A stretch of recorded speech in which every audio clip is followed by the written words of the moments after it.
Many of you wondering, where's Chief Meteorologist Glenn Burns today? Well, as we first reported on Channel 2 Action News at 4 and shared on Facebook, this is Glenn. He had heart surgery a week ago today. Now, doctors removed a leaky heart valve and replaced it. Glenn went home from the hospital today.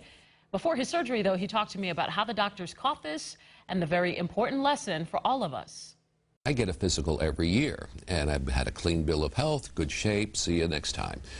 This last physical, the doctor was listening to my chest, and he goes, "I don't like the sound of that." And I'm going, "Well, what do you mean? I'm in good shape, and what is going on?" So he said, "I want to do a couple of tests." And apparently my aortic valve in my heart is pretty much shot, so there's more blood going back into my heart than out, and that causes your heart to enlarge, and that would create some serious damage down the road. So fortunately, we caught it early. We're going to have the procedure done, and they're going to replace my heart valve with a pig valve, and I should be good to go. The doctor says I'm in great shape otherwise, physically healthy, and it should be a speedy recovery. It's quite a procedure.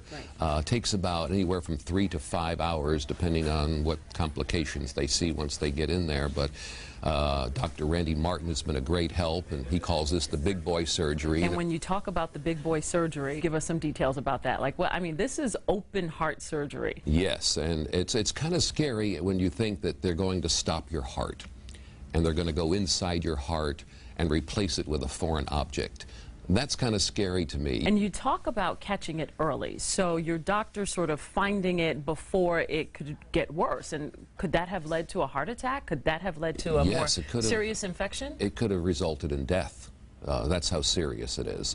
So that's why I'm doing this interview, because I really want people not to put it off. You know, even though they may feel physically fine, which I did, I really did notice I was a little more tired, but just to get somebody to go get that checkup every year, you never know. You never know how quickly something can creep up on you. So I really want people to make an effort not to put a physical off. Get that annual physical. It's so important. Right. Certainly viewers are going to try to reach out to you any way they can, and I'm sure your Facebook and Twitter and everything, your social media, is going to be inundated with well wishers from the viewers. Well, I'm more than welcoming that.